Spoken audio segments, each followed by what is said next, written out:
ಒಬ್ಬರಿಗೆ ಸುಣ್ಣ, ಒಬ್ಬರ ಕಣ್ಣಿಗೆ ಸುಣ್ಣ, ಒಬ್ಬರ ಕಣ್ಣಿಗೆ ಬೆನ್ನಿನ. ನಾವೇನು ಪಾಪ ಮಾಡಿದ್ದೇವೆ ಉತ್ತರ ಕನ್ನಡದವರು?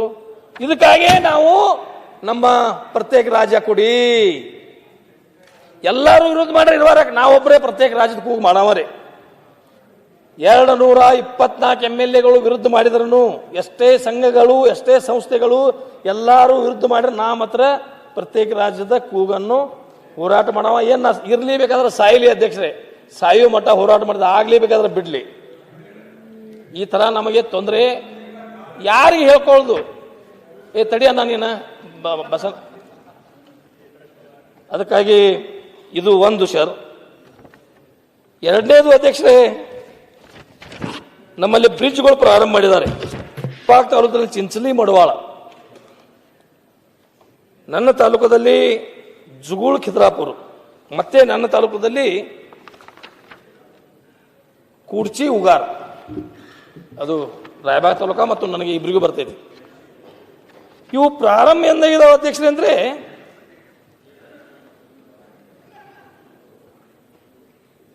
2005ರಲ್ಲಿ ಅಧ್ಯಕ್ಷರೇ.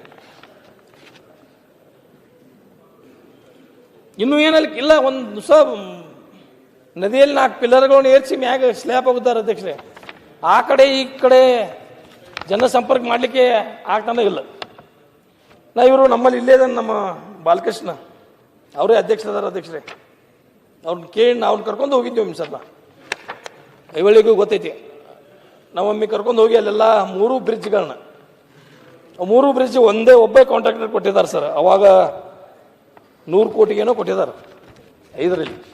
ಈಗ ಅದು ಹೆಚ್ಚಿಗೆ ಅದರ ಅಮೌಂಟ್ ಆಗಿ ಅವ ಹೆಚ್ಚಿಗೆ ಬೇಡ್ತಾ ಇದ್ದಾನೆ, ಅದು ಕೊಡ್ತಾ ಇದ್ದಿಲ್ಲ. ಇವರೆಲ್ಲ ಕರ್ಕೊಂಡು ಹೋಗಿ ತೋರಿಸಿ, ಇಲ್ಲ ನಾನು ಮಾತಾಡ್ತೀನಿ, ನೋಡ್ತೀನಿ, ಇದನ್ನು ತುರ್ತುವಾಗಿ ಎಲ್ಲ ಒಮ್ಮೆ ಸಭೆ ಕರಿತೀನಿ ಬೆಂಗಳೂರಲ್ಲಿ, ಮತ್ತು ಇವು ಇಂಪಾರ್ಟೆಂಟ್ ಬ್ರಿಡ್ಜ್ಗಳನ್ನ ಮಾಡಲಿಕ್ಕೆ ತುರ್ತುವಾಗಿ ಹಣ ಬಿಡುಗಡೆ ಮಾಡ್ತೀನಿ ಅಂದ್ರೆ. ಆಮೇಲೆ ಈಗ ಕೇಳಿದ್ರೆ ಈಗೇನು ಹೇಳ್ತಾ ಇದ್ದಾರೆ ನಮ್ಮ ಚೇರ್ಮನ್ರ ಬಾಲಕೃಷ್ಣ, ಆಗಲ್ಲಪ್ಪ, ನನಗೆ ದುಡ್ಡನ್ನ ಕೊಟ್ಟಿಲ್ಲ, ಎಲ್ಲಿದು ಮಾಡಲಿ, ಆಗೋದಲ್ಲ, ನೀವು ಹೋಗಿ CM ಭೇಟಿ ಆಗು, CM ಕಂಡು ತಗೋ ಅಂತೇಳಿ ಹೇಳ್ತಾ ಇದ್ದಾರೆ. ಎಲ್ಲಿ ಹೋಯ್ತು ಸರ್ ವ್ಯವಸ್ಥೆ ಪರಿಸ್ಥಿತಿ ನಮ್ಮದು? ಎಲ್ಲಿ ಹೋಯ್ತು? ನಮ್ಮ ಯಾವಾಗ ಮುಗಿಯು ಕಾಮಗಾರಿ? ನಾವು ಯಾವಾಗ ಮಾತಾಡ್ರೆ ನಮ್ಮ ಸರ್ಕಾರದವ್ರಿಗೆ, ನಮ್ಮ ಮಂತ್ರಿಗಳಿಗೆ, ನಮ್ಮವ್ರಿಗೆ, ನಮ್ಮ ಮಂತ್ರಿಗೆ, ಆದ್ರೆ ಮಾತಾಡದೆ ಹೋಗಿದ್ರೆ ಕೆಲಸನೂ ಆಗೋದಿಲ್ಲ. ಸುಮ್ಕೂತ್ರ ಮಾತಾಡಿದ್ರೆ ಸರ್ಕಾರದ ವಿರುದ್ಧ ರಾಜೀವ್ ಗಾಂಧಿ ಅವರು ಅಸೆಂಬ್ಲಿಯಲ್ಲಿ ಮಾತಾಡಿದ್ರು. ನಮ್ಮ ಗೋಳು ಯಾರಿಗೆ ಹೇಳ್ಕೊಳ್ಳೋದು ಅಧ್ಯಕ್ಷರೇ? ನಾನು ಇಲ್ದಾಗಿಲ್ಲ ತಡಿ, ನಾನು ಮುಗಿಸ್ತೀನಿ, ನನ್ನ ವಿಷಯ ಭಾಳ ಅದಾವ. ನಾನು ಹೇಳ, ನಾನು ಕಂದಾಯ ಸೆಕ್ರೆಟರಿ ಆದಂಥ ಕಟಾರಿಯಾ ಅವ್ರನ್ನ ಭೇಟಿ ಹೇಳಕ್ಕೆ ನಾನು ಅಲ್ಲೇ ಮೀಟಿಂಗ್ದಲ್ಲೇ ನಮ್ಮ ಪಬ್ಲಿಕ್ ಅಕೌಂಟ್ಸ್ ಕಮಿಟಿ ಮೀಟಿಂಗ್ ಮುಗಿದ ನಂತರ ಅವ್ರಿಗೊಂದು ರಿಕ್ವೆಸ್ಟ್ ಮಾಡ್ಕೊಳಕ್ಕೆ ಹೋದ್ ನಾನು ಅಧ್ಯಕ್ಷರೇ. ಸರ್, ಇದಕ್ಕೊಂದು ಅಪ್ರೂವಲ್ ಕೊಡ್ರಿ, ಇದೇನು ಕೆರೆ ಅಲ್ಲ, ಅಲ್ಲಿ ನೀರು ನಿಲ್ತಿದ್ದು, ಬಟ್ ನಾವೆಲ್ಲ ಅಲ್ಲಿ ಜನ ಒಪ್ಕೋತಾ ಇದೀವಿ. ನಾನು ನೋಡ್ತಾ ಇದ್ದೀನಿ, ಅಲ್ಲಿ 5-6 ಫೂಟ್ ಮೇಲೇನ ಕಲ್ಲಿದೆ, ಅಲ್ಲಿ ಪಾಯ ಇದೆ, ಅದಕ್ಕೇನಿಲ್ಲ. ಅವರು ನನ್ನನ್ನು ಗಮನಿಸೂ ಇಲ್ಲ, ನನ್ನ ಕಡೆ ಮಾತಾಡಲ್ಲ, ಅಲ್ಲಿ ಕೆರೆ ಇದೆ ನಡೆಯತ್ತಡಿ ಹೋಗಿಬಿಟ್ರು. ಅದ್ರ ಬಗ್ಗೆ ನಾನು ಬೆಂಗಳೂರದ ಅಧಿವೇಶನ 1 ವರ್ಷ ಹಿಂದೆ ಅವ್ರ ಮೇಲೆ ಹಕ್ಕುಚ್ಯುತಿಯನ್ನು ಮಂಡನೆ ಮಾಡಿದ್ದೀನಿ ಅಧ್ಯಕ್ಷರೇ. ಹಕ್ಕುಚ್ಯುತಿ ಮನ್ನೆ ಆದ್ರೆ ಇನ್ನೂವರೆಗೆ ಅವ್ರ ಮೇಲೆ ಏನೂ ಆಕ್ಷನ್ ಆಗಿಲ್ಲ. ಇದು ನಮ್ಮ ಪರಿಸ್ಥಿತಿ ಅಧ್ಯಕ್ಷರೇ. ಹೇಗೆ ನಾವು ಬದುಕಬೇಕು, ಹೇಗೆ ನಾವು ಶಾಸಕರಾಗಿ ಕೆಲಸ ಮಾಡ್ಕೋಬೇಕು? 1 ವರ್ಷ ಆದ್ರೂ ಅಧಿಕಾರಿಗಳನ್ನ ನಾವು ಏನಾದರೂ ಅಧಿಕಾರಿಗಳ ಮೇಲೆ ಒಂದು ಹಕ್ಕುಚ್ಯುತಿಯನ್ನು ಮಂಡನೆ ಮಾಡಿದ ಸಂದರ್ಭದಲ್ಲಿ ಅವ್ರ ಮೇಲೆ ಆಕ್ಷನ್ ಆಗಲಿಲ್ಲ ಅಂದ್ರೆ ಅವ್ರು ತಿಳ್ಕೊಂಡು ನಮ್ಮನ್ನು ಏನು ಮಾಡ್ಕೊಂಡ್ರು ಇವರು?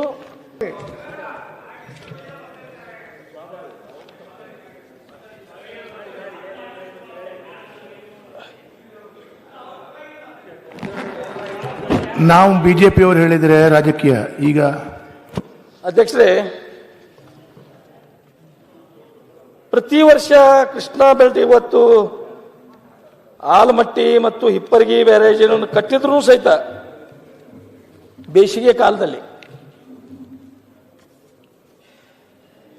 ಮಾರ್ಚ್, ಏಪ್ರಿಲ್, ಮೇದಲ್ಲಿ 3 ತಿಂಗಳ ಕೃಷ್ಣಾ ನದಿ ಬತ್ತಿ ಹೋಗುವಂತ ಪರಿಸ್ಥಿತಿಗಳು. ಒಂದ್ಸಲ ಹೆಚ್ಚಿಗೆ ಪ್ರವಾಹ ಬಂದು ಜನರಿಗೆ ತೊಂದರೆ, ಒಂದ್ಸಲ ಬೇಸಿಗೆಯಲ್ಲಿ 2-2 ತಿಂಗಳ 3-3 ತಿಂಗಳ ಕುಡಿಲಿಕ್ಕೂ ನೀರಿರೋದಲ್ಲ ಅಧ್ಯಕ್ಷರೇ. ಅಷ್ಟು ಪರಿಸ್ಥಿತಿಯನ್ನು ನಾವು ಪ್ರತಿ ಸಲ ಮಹಾರಾಷ್ಟ್ರಕ್ಕೆ ಹೋಗೋದು, ನಾವು ಎಲ್ಲ ಬೆಳಗಾವಿ ಜಿಲ್ಲಾದ MLAಗಳು ಮಹಾರಾಷ್ಟ್ರಕ್ಕೆ ಹೋಗಿ ಅವ್ರಿಗೆ ರಿಕ್ವೆಸ್ಟ್ ಮಾಡ್ಕೊಳ್ಳೋದು. ಅವರು ನಮ್ಮನ್ನ ಒಳಗೂ ಬರೋಕ್ಕೆ ಕೊಡೋದಲ್ಲ. ಸೋಲಾಪುರ್ಗೆ ನೀವು ನಮ್ಮ ನೀರು ಬಿಡೋದಲ್ಲ, ನಿಮಗೆ ಯಾಕೆ ನಾವು ನೀರು ಬಿಡಬೇಕು ಅನ್ನುವಂಥ ನಮ್ಮನ್ನ ಚೀಮಾರಿ ಹಾಕಿ ಕಳಿಸಿದ್ದು ಉದಾಹರಣೆಗಳಿದಾವೆ.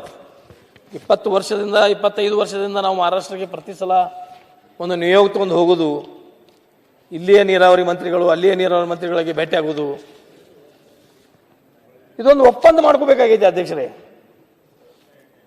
ಮಹಾರಾಷ್ಟ್ರ ಸರ್ಕಾರದವರು ಸಹಿತ ನಮ್ಮ ಜೊತೆಗೆ ಒಪ್ಪಂದ ಮಾಡ್ಕೊಳ್ಳಿಕ್ಕೆ ರೆಡಿ ಇದ್ದಾರೆ. ನಾವು ಅವ್ರ ಹತ್ತಿಗ ಅವರು ಬಂದು ನಮಗೆ ಒಪ್ಪಂದ ಮಾಡ್ಕೊಳ್ಳಿಕ್ಕೆ ರೆಡಿ ಇದ್ದಾರೆ ಸರ್. ನಮಗೆ ಅಲ್ಲಿ ಅಕ್ಕಲ್ಕೋಟ್ ಜತ್ ತಾಲೂಕಾದಲ್ಲಿ ಪ್ರವಾಹ ಹರಿದು ಹೋಗೋ ಸಂದರ್ಭದಲ್ಲಿ June, July, August, September, October 4 ತಿಂಗಳಲ್ಲಿ ಅವ್ರಿಗೆ ನಾವು ನೀರು ಕೊಡಬೇಕು. ಅವರೇ ಲಿಫ್ಟ್ ಮಾಡ್ಕೊಂಡು ಅವರೇ ತೊಗೊಂಡು ಹೋಗ್ಬೇಕು.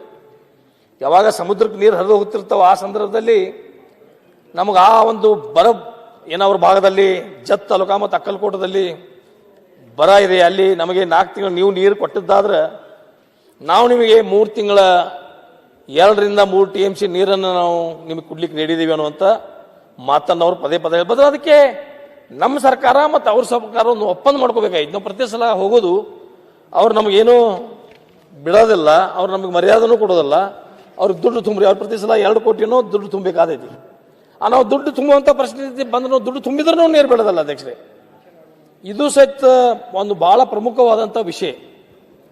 ಇದನ್ನೂ ಸಹಿತ ಸರ್ಕಾರವನ್ನು ಗಮನ ಹರಿಸಿ ನಮಗೆ ಆ ಮಹಾರಾಷ್ಟ್ರ ಸರ್ಕಾರದಿಂದ ಒಂದು ಒಪ್ಪಂದನ ಮಾಡಿಕೊಟ್ಟಿದ್ದಾದ್ರೆ ಆ ಭಾಗದಲ್ಲಿರುವಂಥ ಅಥಣಿ, ಕಾಗವಾಡ, ಚಿಕ್ಕೋಡಿ, ರಾಯಬಾಗ್, ಕುಡ್ಚಿ, ಜಮಖಂಡಿ ತಾಲೂಕಲ್ಲಿ ಸಿದ್ದವ್ರು ಇದ್ದಾರೆ. ನನಗೆ ಫೋನ್ ಮಾಡ್ತಿರ್ತಾರೆ ಅವರು.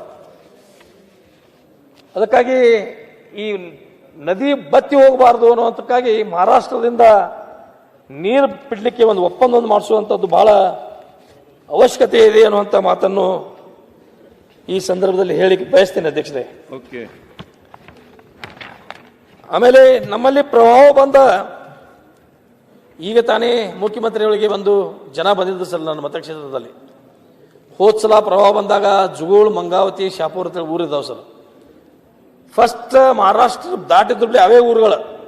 ಕೃಷ್ಣಾ ನದಿಯಿಂದ ಫಸ್ಟ್ ಬಾಧಿತ ಆಗುವಂಥದ್ದು 3 ಊರುಗಳು ಫಸ್ಟ್ ಮುಳುಗಿಬಿಡ್ತಾವೆ ಸರ್. ಅವು 3 ಊರು ಪ್ರತಿ ಸಲ ಆ ಊರಿನ ಜನನೆಲ್ಲ ಹೊರಗೆ ತರೋದು, ಅವ್ರ ಗಂಜಿ ಕೇಂದ್ರ ತೆಗೆದು ಅವ್ರದ್ದೆಲ್ಲೋ ಶಾಲೆಯಲ್ಲಿ ನಿಲ್ಲುವಂಥ ವ್ಯವಸ್ಥೆ ಮಾಡೋದು, ದನಕರುಗಳನ್ನೆಲ್ಲ ಹೊರಗೆ ತರೋದು, ಅವ್ರಿಗಲ್ಲಿ ಮೇವಿನ ವ್ಯವಸ್ಥೆ ಮಾಡೋದು, ಅದೆಲ್ಲ ಅಲ್ಲಿ ಮಾನ ಮರ್ಯಾದೆ ಬಿಟ್ಟು ಎಲ್ಲ ಹೆಣ್ಮಕ್ಳು ಗಂಡ್ಸು ಮಕ್ಕಳು ಎಲ್ಲ ಪ್ರತಿ ಸಲ ಬರೋದು. ಮತ್ತೆ ಅವರು ಪ್ರವಾಹ ಇಳಿದು ಹೋದ ಬಳಿಕ ಅಲ್ಲಿ ಸ್ವಚ್ಛ ಮಾಡಲಿಕ್ಕೆ ಗಬ್ಬು ವಾಸನೆ ಎದ್ದಿರ್ತೈತೆ ಸರ್. ಅಲ್ಲಿ ಜನ, ಕನ, ನಾಯಿಗಳು, ಹಂದಿಗಳು ಸತ್ತಿರ್ತಾವೆ. ಅಲ್ಲಿ ಹೋಗಿ ಇಮಿಡಿಯೇಟ್ ನಾವು ವಾಸ ಮಾಡಲಿಕ್ಕೆ ಬರೋದಿಲ್ಲ ಅಲ್ಲಿ. ಅದಕ್ಕೆ ಆ ಪ್ರವಾಹ ಬಂದ ಸಂದರ್ಭದಲ್ಲಿ ಈ ಊರುಗಳನ್ನ ಶಿಫ್ಟ್ ಮಾಡಬೇಕು ಅನ್ನೋಂಥ ಆ ಜುಗೂಳು, ಮಂಗಾವತಿ, ಶಾಪುರ್ ಜನರು ಬಹಳ ದಿವಸದಿಂದ ಬೇಡಿಕೆ ಇದೆ. ಆ 3 ಊರುಗಳನ್ನು ಶಿಫ್ಟ್ ಮಾಡಬೇಕು ಅನ್ನೋಂಥ ಒಂದು ಮನವಿಯನ್ನು ಇವತ್ತಿನ ದಿವಸ ಈ ಉತ್ತರ ಕರ್ನಾಟಕದ ಚರ್ಚೆಯ ಸಂದರ್ಭದಲ್ಲಿ ನಾನು ಸರ್ಕಾರಕ್ಕೆ ಮನವಿಯನ್ನು ಮಾಡಿಕೊಳ್ಳಿಕ್ಕೆ ಬಯಸ್ತೇನೆ. ಇವತ್ತು ನಮ್ಮಲ್ಲಿಯೂ ಸಹಿತ ತಾಲೂಕಾಗಿ ಸರ್ ಕಾಗವಾಡ ನನ್ನ ತಾಲೂಕ. ನಮಗೂ ಸಹಿತ ಕಾಗವಾಡದಲ್ಲಿ ಆರೋಗ್ಯ ಕೇಂದ್ರವನ್ನು 100 ಹಾಸಿಗೆ ಬೆಡ್ ಆಸ್ಪತ್ರೆಗೆ ಉನ್ನತೀಕರಣ ಮಾಡಬೇಕು ಅನ್ನೋಂಥ ವಿನಂತಿಯನ್ನು ಮಾಡಬೇಕು. ಮತ್ತೊಂದು ಏನಾಗಿದೆ ಸರ್ ಅಧ್ಯಕ್ಷರೇ, ನಮ್ಮಲ್ಲಿ ಹೆರಿಗೆಗಳೇ ಹೆಚ್ಚಿಗೆ ಆಗಿಲ್ಲ. 30ಕ್ಕಿಂತ ಎಲ್ಲಿ ಹೆರಿಗೆಗಳು ಹೆಚ್ಚಾಗಿಲ್ಲ ಯಾವ ಆರೋಗ್ಯ ಕೇಂದ್ರಗಳಲ್ಲಿ. ಅದನ್ನು ಡಿಲೀಟ್ ಮಾಡಿ ಅದೇನು ಆ್ಯಕ್ಚುಲಿ ಅದನ್ನೆಲ್ಲ ಬೇರೆ ಕಡೆ ಡೈವರ್ಟ್ ಮಾಡ್ತಾ ಇದ್ದಾರೆ. ಮುಂಜಾನೆಯೂ ಚರ್ಚೆ ಆಯ್ತು ಅಧ್ಯಕ್ಷರಲ್ಲಿ.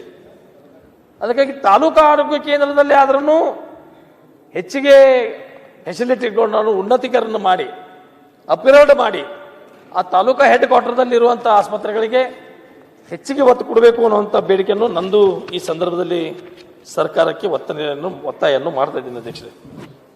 ಜೊತೆಗೆ ಶಿಕ್ಷಣ ಕ್ಷೇತ್ರದಲ್ಲಿ ಇನ್ನೂ ಹೈಸ್ಕೂಲುಗಳು, ನಮ್ಮಲ್ಲಿ ಕಾಲೇಜುಗಳು ಹೆಚ್ಚಿಗೆ ಬೇಡಿಕೆಗಳಿದಾವೆ, ಶಿಕ್ಷಕರ ಕೊರತೆ, ಇವೆಲ್ಲ ಭಾಳ ಉತ್ತರ ಕರ್ನಾಟಕದಲ್ಲಿ ಇನ್ನೂ ಭಾಳ ಹಿಂದುಳಿದಿದ್ದೀವಿ ಅಧ್ಯಕ್ಷರೇ. ಇವತ್ತೆಲ್ಲ ಸಹಿತ ಜೊತೆಗೆ ನಮಗೆ ಅಷ್ಟು ಯೋಜನೆ ಹತ್ರ ಒಂದು ನಮ್ಮಲ್ಲಿ ಪ್ರಾರಂಭ ಮಾಡಿದ್ದಾರೆ ಸರ್, ಡ್ರಿಂಕಿಂಗ್ ವಾಟರ್ ಅಮೃತ್ 2 ಯೋಜನೆ ಜಾಕ್ವೇಲ್ ಕಲ್ಲಿ ಅಧ್ಯಕ್ಷರೇ, ಜಾಕ್ವೇಲ್ ಕಟ್ಟಲಿಕ್ಕೆ ಅಲ್ಲಿ ಕಾಗವಾಡದಲ್ಲಿ ಪ್ರೈವೇಟ್ ಲ್ಯಾಂಡ್ ತಗೊಲಿಕ್ಕೆ ನಮಗೆ 27 ಲಕ್ಷ ರೂಪಾಯಿ ಎಕರೆಗೆ ಕೊಡ್ತೀವಿ ಅಂತ ಹೇಳ್ತಾ ಇದ್ದಾರೆ ಅಧ್ಯಕ್ಷರೇ.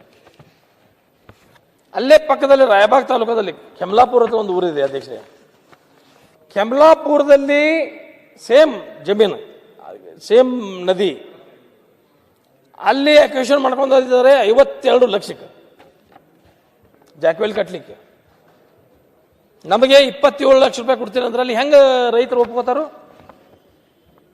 52 ಲಕ್ಷ, ಒಂದೇ ನದಿ, ಒಂದೇ ಜಮೀನ, ಒಂದೇ ಮಣ್ಣು, ಒಂದೇ ಜಿಲ್ಲೆಯಲ್ಲಿ, ಒಂದೇ ತಾಲೂಕು, ಪಕ್ಕದ ತಾಲೂಕದಲ್ಲಿ ಒಂದು ಕಡೆ 52 ಲಕ್ಷ ಕೊಟ್ಟಿದ್ದಾರೆ, ನಮಗೆ 27 ಲಕ್ಷ ಮಾತ್ರ ಕೊಡ್ತೇನೆ ಅಂದ್ರೆ ಅಲ್ಲಿ ಹೆಂಗೆ ರೈತರು ಆ ಅಮೃತ ಯೋಜನೆ, ಆ ನೀರು ಕುಡಿಯುವ ನೀರಿನ ಯೋಜನೆ ಹೆಂಗೆ ಪೂರ್ತಿ ಆಗೋದು?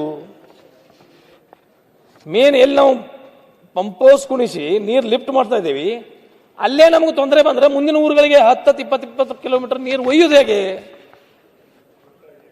ಅದಕ್ಕಾಗಿ ಅವ್ರಿಗೂ ಸಹಿತ ಏನು ನೀವು ಸರ್ಕಾರದಲ್ಲಿ ಒಂದು ನಿಗದಿ ಮಾಡಿದ್ರಿ ಎಲ್ಲ ಕಡೆ, ಆ ನಿಟ್ಟಿನಲ್ಲಿ ಅವ್ರಿಗೆ ಕಾಂಪೆನ್ಸೇಷನ್ ಕೊಟ್ಟರೆ ಮಾತ್ರ ಅವರು ರೈತರು ಅಲ್ಲಿ ಆ ಜಮೀನನ್ನು ಕೊಡಲಿಕ್ಕೆ ಸಾಧ್ಯ ಇದೆ ಅನ್ನುವಂಥ ಮಾತನ್ನು ಈ ಸಂದರ್ಭದಲ್ಲಿ ಹೇಳಿಕ್ಕೆ ಬಯಸ್ತೀನಿ ಅಧ್ಯಕ್ಷರೇ. ಮತ್ತೊಂದು ಅಧ್ಯಕ್ಷರೇ, ನಮ್ಮ ಕಡೆ ಮೊದಲು 4702 ಪ್ರಧಾನ ಕಾಮಗಾರಿಗಳ ಅಡಿಯಲ್ಲಿ ಎಲ್ಲ ವರ್ಗದ ಜನರಿಗೆ ಈ ಸಾಮೂಹಿಕ ಯಾತ ನೀರಾವರಿಗಳು ಮಾಡ್ಕೊಳ್ಳಿಕ್ಕೆ ಮೊದಲೆಲ್ಲ ದುಡ್ಡು ಕೊಡ್ತಾ ಇದ್ರು. ಇವನ್ನೆಲ್ಲ ನಿಲ್ಲಿಸಿಬಿಟ್ಟಿದ್ದಾರೆ ಅಧ್ಯಕ್ಷರೇ. ಗಂಗಾ ಕಲ್ಯಾಣ ಅಧ್ಯಕ್ಷರೇ, ಅದಕ್ಕಾಗಿ ಮೊನ್ನೆ ನಾನು ಸಣ್ಣ ನೀರಾವರಿ ಮಂತ್ರಿಗಳು ಭೇಟಿ ಆದಾಗ ಇಲ್ಲ ಅದು ಮುಖ್ಯಮಂತ್ರಿಯವರ ಗಮನಕ್ಕೆ ತಂದು ಅದನ್ನು ಪ್ರಾರಂಭ ಮಾಡ್ತೀನಿ ಅನ್ನುವಂಥ ಮಾತನ್ನು ಹೇಳಿದ್ದಾರೆ ಅಧ್ಯಕ್ಷರೇ. ಈಗ ಟೋಟಲ್ ಆಗಿ ಈ ಕಬ್ಬು ಬೆಳೆಗಾರದೊಂದು ಪ್ರತಿ ಸಲ ಸ್ಟ್ರೈಕ್ ಮಾಡೋದು, ಗದ್ದಲ ಮಾಡೋದು, ಅಲ್ಲಿ ಟ್ರಾಕ್ಟರ್ಗಳನ್ನು ಸುಡೋದು, ಇವೆಲ್ಲ